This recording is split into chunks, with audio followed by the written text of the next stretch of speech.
अस्सलाम वालेकुम दोस्तों, उम्मीद है आप सब खैरियत से होंगे। मैं हूं मोहम्मद इजहार खान अपने यूट्यूब चैनल के साथ। दोस्तों, आज की जो ये वीडियो है ये स्पेसिफिकली उन लोगों के लिए है जो ऑलरेडी रियल इस्टेट सेक्टर में काम कर रहे हैं। हमारे रियल इस्टेट के कम्युनिटी से ताल्लुक़ रखते हैं, हमारे रियल्टर्स हैं या जो इन्वेस्टर हैं या प्रॉपर्टी में जो ख़रीदो फरोख्त करते हैं। तो उनके लिए ये स्पेशली वीडियो है जिसका ताल्लुक जो है इस वीडियो का वो गेन टैक्स, एडवांस टैक्स और जो प्रॉपर्टी की ख़रीदो फरोख्त में जो टैक्स है उसके हवाले से है।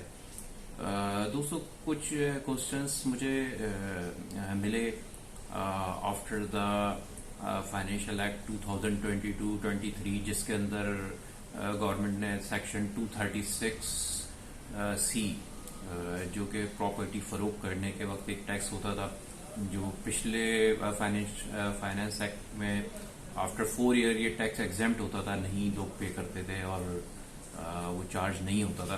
तो अब वो फाइनेंस एक्ट में उसको चेंज करके उसकी लिमिटेशन को ख़त्म कर दिया। अब आप जब भी प्रॉपर्टी कोई भी सेल करेंगे, भले 4 साल में करें, आप 10 साल में करें या जो भी उसका टेन्योर हो, तो उसमें आपने वो टैक्स देना है। अब उस टैक्स का रेशो है, फाइलर के लिए वो 2% है और नॉन फाइलर के लिए 4% है। इसी तरीके से अगर हम बात करें gain tax, capital gain tax, तो बेसिकली कैपिटल गेन टैक्स के अंदर गवर्नमेंट ने थोड़ी सी चेंजिंग की है और उसके टेन्योर को अपार्टमेंट्स या फ्लैट्स के लिए अलग, ओपन प्लॉट्स के लिए अलग और बिल्टअप प्रॉपर्टी के लिए अलग उस सिस्टम को किया है। तो इस सिस्टम के तहत आफ्टर 6 ईयर जो मैक्सिमम प्रॉपर्टी की एज है, 6 ईयर के बाद आपने कोई किसी किस्म का प्रॉपर्टी पे गेन टैक्स नहीं देना, कैपिटल गेन टैक्स। तो बहुत से दोस्त हमारे कंफ्यूज हैं कि जब 6 साल बाद कैपिटल गेन टैक्स खत्म हो जाता है या अपार्टमेंट पे 2 साल बाद खत्म हो जाता है, इसी तरीके से प्लॉट का टेन्योर है उसके बाद खत्म हो जाता है, तो फिर ये हम गेन टैक्स जो 236C है वो क्यों दें। तो दोस्तों, ये मैं थोड़ा सा डिफरेंस आपको इस वीडियो में क्लियर करना चाहता हूँ कि 236C जो है वो स्पेसिफिकली एक अलग चीज है और कैपिटल गेन टैक्स इसका सेक्शन जो है वो 37 है। तो वो सेक्शन 37 है, ये 36C है। प्रॉपर्टी की खरीदो फरोख्त और उसके ऊपर नफा होना, ये दोनों डिफरेंट चैप्टर हैं। तो लिहाजा आप दोस्तों से गुजारिश है कि इन दोनों चीजों को आपस में मर्ज नहीं करें। अब जो एज पर जो न्यू लॉज हैं या नए कवानीन हैं उसके हिसाब से अगर आप कोई भी प्रॉपर्टी, चाहे वो 1 साल बाद बेचें, 10 साल बाद बेचें, 20 साल बाद या 50 साल बाद, आपको फाइलर हैं तो आपको 2% गेन टैक्स देना है, 236C जिसको कहते हैं। और आप अगर नॉन फाइलर है तो वही टैक्स आपको 4% की सूरत में देना है। इसी तरीके से बाइंग के वक्त आपने टैक्स देना है जो कि 236K कहलाता है, और उसमें भी है कि फाइलर है तो आप 2% है और नॉन फाइलर है तो वो 7% तक है।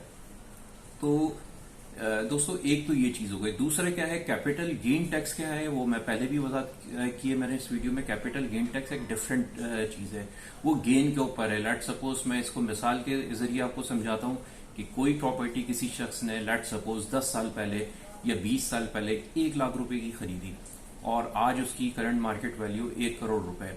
तो वो जब इनकम टैक्स रिटर्न फाइल करने जाता है और उसमें बताता है कि जनाब उसने 1 लाख रुपए में प्रॉपर्टी खरीदी थी, या उसने उस टाइम में 10 साल पहले जब इनकम टैक्स रिटर्न जमा किया था और इस प्रॉपर्टी को 1 लाख रुपए लिखा था और आज 1 करोड़ रुपए लिख रहा है, तो 99 लाख रुपीस का जो गेन हुआ है उस गेन के ऊपर कोई टैक्स उसको नहीं देना। और अगर वो 6 साल से पहले दे रहा है तो वो गवर्नमेंट का एक स्लैब है जिसके अंदर तकरीबन यूं समझ लें कि 15% से इसका रेशो शुरू होता है। फिर ग्रेजुअली आप अगर 1 to 2 ईयर के दरमियान बेच रहे हैं तो 15 है, इसी तरीके से 12.5 है। फिर इसी तरीके से ग्रेजुअली ये ईयर बाय ईयर कम होता आ जाता है और अपार्टमेंट में ये 2 साल में खत्म हो जाता है। उसमें अगर कंस्ट्रक्टेड प्रॉपर्टी ये 4 साल में खत्म हो जाता है कैपिटल गेन टैक्स, और जो प्लॉट है ओपन प्लॉट में वो 6 ईयर में खत्म होता है। तो इस पे आपने कोई गेन टैक्स नहीं देना। हाँ, अलबत्ता अगर आप 1 साल के अंदर या 6 साल के टेन्योर के अंदर आप बेच रहे हैं तो वो स्टेबल के हिसाब से आपको इनकम टैक्स रिटर्न के वक्त आपको ये टैक्स देना होगा। तो ये इस वीडियो को बनाने का अभी स्पेशली जो मकसद है वो ये था कि आप नए रूल्स के हिसाब से इस चीज़ को समझ लें और अपना क्या कहते हैं, जब आप इनकम टैक्स रिटर्न फाइल करेंगे तो ये टैक्स आपको इस सूरत में देना होगा। और कोई अगर आपका कोई क्वेश्चन हो, कोई सवाल हो तो आप प्लीज़ मुझसे रब्ता कर सकते हैं या मुझे कमेंट्स कर सकते हैं मेरे चैनल पे। अस्सलाम वालेकुम।